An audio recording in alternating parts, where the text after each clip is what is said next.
A gente estava conversando aqui agora há pouco com o ex-ministro da Defesa, Aldo Rebelo, que é o nosso convidado. Ele gentilmente veio até os nossos estúdios hoje. Ministro, vou agradecer a presença do senhor mais uma vez e agradecer que o senhor topou continuar aqui com a gente, viu? Obrigado, Stephanie. Ministro, lá no nosso primeiro bate-papo, o senhor contou que os seus planos para o futuro agora estão incluindo escrever um livro sobre a Amazônia e é uma área que está precisando de bastante atenção do próximo governo, né? No governo eleito. Na opinião do senhor, ministro, quais são as questões mais urgentes que envolvem a floresta amazônica? Stephanie, a Amazônia entrou definitivamente na agenda global e ocupou o principal assento. Não se faz nada no mundo em matéria de clima, de meio ambiente, de emissão de gases de efeito estufa, que a Amazônia não esteja no centro dos debates. Aliás, o Conselho de Segurança da ONU considerou a hipótese de tratar a agenda do meio ambiente como agenda de segurança internacional, o que seria uma forma de colocar a Amazônia como tema de segurança internacional no Conselho de Segurança da ONU. Qual é o problema? O problema é que o Brasil precisa fazer, em primeiro lugar, um esforço de explicar a Amazônia para o próprio Brasil e para o mundo, sair da narrativa ou da catástrofe, segundo a qual a Amazônia pode acabar dentro de 3 dias, ou a outra agenda, que é a da omissão, ou seja, diante dos crimes ambientais, das queimadas ilegais, do desmatamento ilegal, também não se toma providência adequada. A proposta qual é? E é em torno disso que eu preparo o meu livro, é que o Brasil precisa explicar à Amazônia a sua história, o seu sentido hoje para o Brasil e para o mundo, e ter um projeto para a Amazônia, uma proposta para a Amazônia, que preserve a soberania do Brasil sobre a Amazônia, não cogitar de flexibilizar a soberania do Brasil sobre a Amazônia. A Amazônia brasileira, antes da Califórnia ser americana, quando a Califórnia pertencia ao México, a Amazônia já era brasileira há pelo menos 100 anos. Nós temos que propor para a Amazônia um projeto de desenvolvimento para a população que vive na região mais rica do país e que tem os índices de pobreza mais elevados, de doenças infecciosas, de analfabetismo, de mortalidade infantil, de ausência de infraestrutura. Como é que você vai desenvolver a Amazônia? Ou esse é um direito negado a quem vive na Amazônia? O terceiro, como é que você vai proteger as populações indígenas? Se vende a ideia de que as populações indígenas vivem no paraíso, no idílio com a natureza. Não é verdade. As populações indígenas são as mais sofridas no Brasil. É onde estão os piores índices de saúde, de educação, não tem água na aldeia, não tem luz, não tem estrada. Como é que você protege as populações indígenas? E o mais importante, como é que você protege a natureza? Como é que você faz um inventário?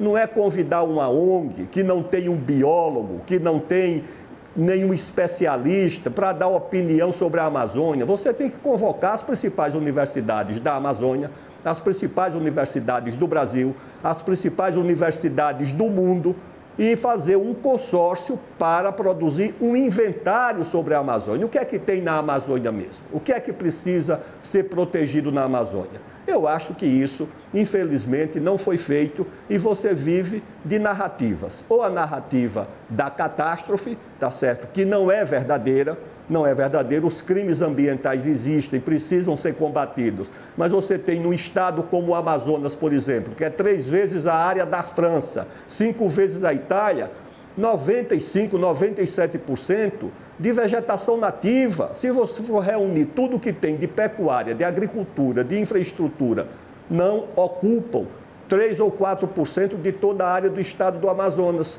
1.600.000 quilômetros quadrados. Como é que você vai dizer que isso está sendo destruído? Você tem o Código Florestal, que obriga a proteger 80% de qualquer propriedade rural existente na Amazônia. Você tem 80% do estado do Amapá de terra indígena e área de parques e proteção do governo federal, 70% em Roraima. Então é preciso que esses dados sejam apresentados para que o Brasil e o mundo primeiro se informem sobre o que acontece na Amazônia. Pois é, ministro, e a gente viu este ano, né, o assassinato do indigenista brasileiro, do jornalista britânico lá no Vale do Javari. Essa semana a Justiça, né, o Ministério Público recomendou, inclusive, que haja uma garantia maior de direitos para as populações indígenas que ainda vivem nesses locais.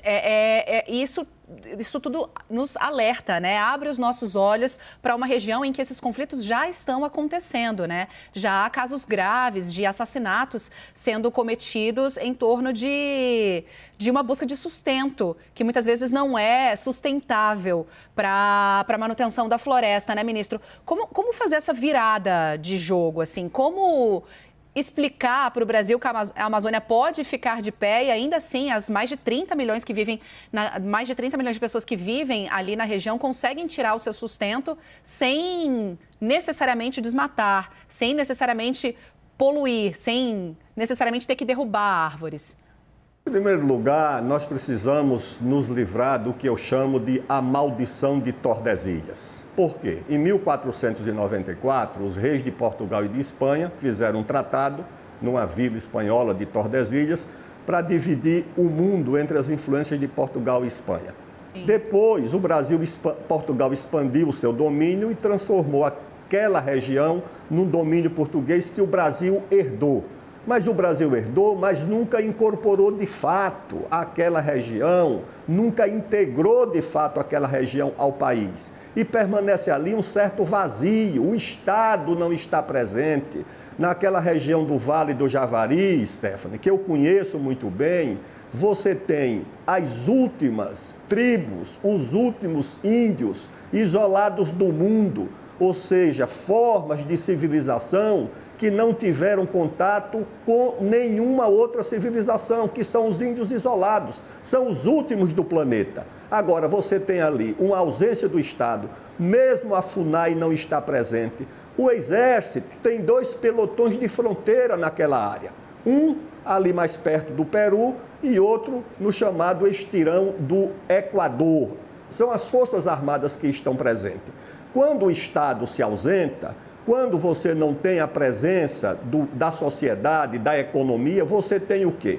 Você tem a presença do narcotráfico, por um lado, que cresceu naquela região, usando o leito dos rios para o transporte, e esse tráfico vem da Colômbia e do Peru, que estão ali do lado. Aliás, o rio Javari divide o Brasil e o Peru, separa o Brasil e o Peru, e você tem apenas a presença de ONGs, tá certo? Principalmente estrangeiras, que também não têm o que oferecer ali ao nosso país, por mais boa vontade, por mais boa intenção que tenham.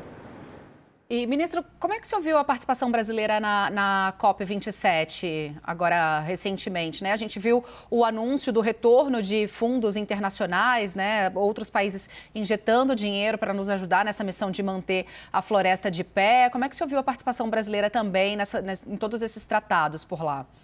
A última conferência do clima na qual o Brasil foi protagonista, Stephanie, foi a primeira conferência do clima, a de 1972, a conferência de Estocolmo, quando o nosso embaixador, que era um ex-ministro das Relações Exteriores, conseguiu fazer com que a conferência discutisse a agenda do meio ambiente com a agenda do desenvolvimento e dividir quem se desenvolve e quem tem direito a se desenvolver. Infelizmente, depois disso, a agenda do meio ambiente, a agenda da proteção do clima, não aceitou mais discutir o direito ao desenvolvimento. Ou seja, é como se fosse um congelamento do poder econômico mundial. Quem se desenvolveu e acabou, e quem não se desenvolveu tem a responsabilidade de proteger o meio ambiente do mundo para garantir que quem se desenvolveu mantenha o seu status. Eu acho que essa é a agenda que prevalece. Ela pode ser justa para o planeta, mas ela é injusta na divisão internacional do trabalho, ou seja, O Brasil, por exemplo, que tem a maior floresta tropical do mundo, a maior reserva de água doce no mundo, na Amazônia, a maior reserva de biodiversidade do mundo, 30% da biodiversidade, do futuro da indústria farmacêutica, da indústria química, da indústria de cosméticos na Amazônia, qual é a compensação que ele recebe por ter protegido? Sabe qual é a compensação, Stephanie? São os países ricos sequestrarem o DNA, fazer sequenciamento genético das plantas e dos animais da Amazônia e depositar no banco genético do primeiro mundo sem identificar a origem. Ou seja, nós vamos usar a biodiversidade da Amazônia sem nenhuma recompensa para quem protegeu e preservou essa biodiversidade. Eu acho que essa é a agenda que precisa ser discutida. Quem paga para proteger o meio ambiente do mundo? Só os países pobres? Só os que têm floresta? Só os que têm biodiversidade? Só o Brasil, os países africanos, a Indonésia? Não, eu acho que isso precisa ser discutido de outra maneira.